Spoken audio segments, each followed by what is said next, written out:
Race number 5 at Belmont on Saturday will jump at 3:05. It's the Sweps handicap over 1,000 metres. The replay horse can look at Misty Metal winning at Northern. The inside to Don't Fuss, more than a length to Miss Swindle. Getting out towards the middle with Stormy Planet, and further back is Royal Archie. At the 250 and Misty Metal quickly shot to the lead. Pashmina put up the white flag. Running on Don't Fuss, she's vital, sticks on. Misty Metal though when they go to the 100 in front. Down on the inside Don't Fuss, but it's Misty Metal holding Don't Fuss. Wants to run around, has to straighten it up. It'll have enough in hand. The replay race was the third win in 4 starts for Misty Metal, and the form's been franked as well. Don't Fuss came out and won at Belmont Park subsequently.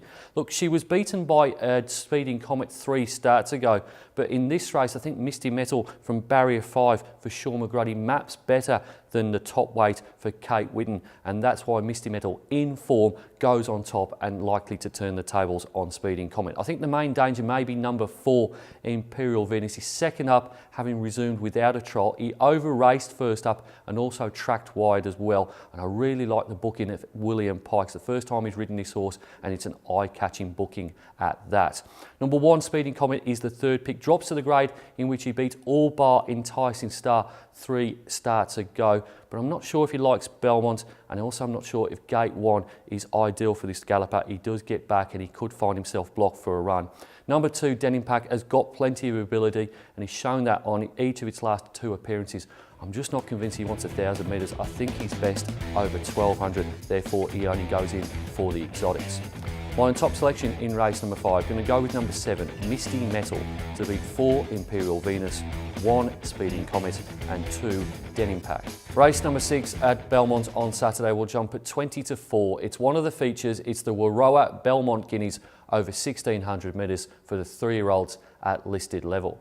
The replay horse, we'll look at number 2, Roganella, winning the main lead-up race. Darren Boy going up near the middle into the home straight at the 350. Rock on Tommy went straight past Captain Sterling. 2 lengths Art Series. Necklet gets into the apron from Media Baron Alpha Sky. And further back then is Roganella starting to really hit top gear. It's Rock on Tommy at the 100. Media Baron. Here comes Roganella though. Roganella, Media Baron come together. Roganella got the head in front. It's Roganella. Roganella posted the fastest sectionals in the replay race and reopposes those which he beat, State Prosecutor, Necklet and Like a Butterfly, even better at the weights on Saturday. Very easy to like Roganella in this race. 4th up, was held up early in the straight in the replay race, but when he got clear, absolutely flew. Was stone motherless in the WA Guineas back during the Ascot Racing Carnival, but that's really the only shocker that Roganella's ever put in, and he was on the speed in that race, and it may well be worth putting a pen through it. Roganella goes on top in what is a competitive race from number 8, Ms. Lecky, returns to 3-year-old grade for the first time since taking out the Raconteur Stakes. That was over 1,500 metres. There's a few collateral form lines out there that rate her very close to Roganella. I'm just going with Roganella on top. Got barrier 1. Ms. Lecky's going to jump from barrier 8. Number 1, Debilatio, he's not one of mine. He has been exposed as being quite fortunate to win the Size Produce Stakes as a 2-year-old, but this simply is not a great version of the Belmont Guineas. There's been really good winners of it in recent years. I'm not too sure this one's up to that standard, and he does map quite well from barrier 2 for Stephen Parnham. And then number 9, Necklet, very classy, had a legitimate excuse behind Roganella 2 weeks ago, but simply put, I just don't think she wants 1,600 metres. I think she's a little bit more electric than that. Maybe 1,400 metres is her top. My top selection in the Belmont Guineas is going to go with number 2, Roganella, to beat 8, Ms. Lecky, 1, Debilatio and 9, Necklet. Race number 7 at Belmont on Saturday will jump at 4:15. It's the other feature event on the card. It's the HD Bolton Sprint over 1,200 metres at listed level. The replay horse can look at Rebel King and what he did first up in the Scenic Blast Stakes. Getting to the outside, Red Aura's into the clear now, and then came Volkov, Dreamlifter, well back, Daily Test trying to weed through. Battle Heroes in front of the 200, Rebel King on the outside, Red Aura, Carparinia, Battle Hero, Rebel King goes to Battle Hero, Rebel King takes the lead, draws clear from Battle Hero, Daily Test, Red Aura. What Rebel King did first up in the Scenic Blast Stakes back in February was get the job done. He's certainly a fresh horse. He's first up off the one trial. He won that and he was quite impressive in doing so as well. He's clearly at his best first up. This isn't a very strong race in my opinion. I don't mind that he's got the bar plates on. D-Mac is the king of putting bar plates on horses and then running really, really well. And I think first up here, he is the one to beat. From number 2, Profit Street, he's the defending HD Bolton Sprint champion, won it on a heavy track 12 months ago. His second up performances are much better than his 2 minor placings from 5 Star Suggests. William Pike sticks here and the winkers go on, and the winkers were on for most of his campaign last season when he won this race. Number 9, Pretentious Chance, an interesting runner. Jason Whiting aboard for Gavin Foster, was the fastest closer in the Beaufine Stakes 2 weeks ago. He does a lot wrong in his race. He's basically misbehaved for pretty much every jockey barring William Pike in recent times. He can't be backed with any confidence at all, but he could certainly win this race based on what he did first up. And then number 1, Durandal. He's a genuine black type performer, this horse, but he simply doesn't win. 1200 metres is his best trip, but he's yet to win in WA, and I simply can't have him anywhere near on top.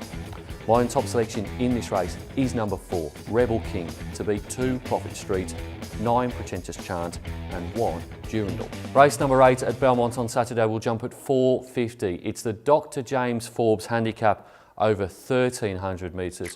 The replay horse, look at Easwold, winning a midweek race 3.5 weeks ago. On turning his father Nick by the 300 though, and Zynite challenged by General Husson, who's come off the rail. Easwold about to run on. Behind them Tycoon Legend picking up, followed by Friar's Gift. General Husson. Easwold now levels up with 100 left to go. Running on Tycoon Legend. Easwold on the outside of General Husson, who sticks, but it's Easwold in front. Easwold. It's quite apt that a race named after a retiring vet has a medical comment in the top selection. Easwold did remarkably well to win that race because he came back with the thumps, and most horses that return with the thumps don't finish anywhere near the front of the field. Goes on top here, even though it's up in grade. I think it's a horse going places. From number 9, Minus Looks, who maps as getting a much softer run in transit than last time out. And I'm buoyed by the fact that Sean Shooter McGruddy elects to ride this horse instead of War Jeune. I think that's a tip in itself. I think Minus Looks won't be too far away from the speed from barrier number 9. Number 14, Ukbar Jack, will sidestep the Guineas to go around in this race, having won 3 of its 4 starts this campaign. The knock on that horse is the one time it did fail was in a Saturday race. And then number 4, Sovereign Trade, absolutely flying for the combination of Bernie Miller and Paddy Carberry, but has got a wider gate than his last 2 starts in this race. Has drawn barrier number 12, having jumped from barrier 3 and 4 for both of its recent wins.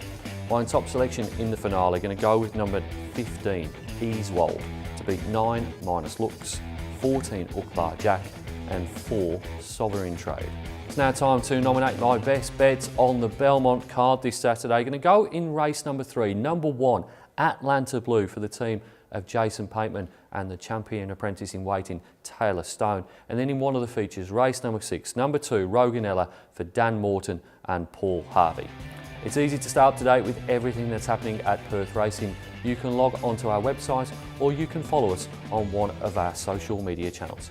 Until next time, bye for now.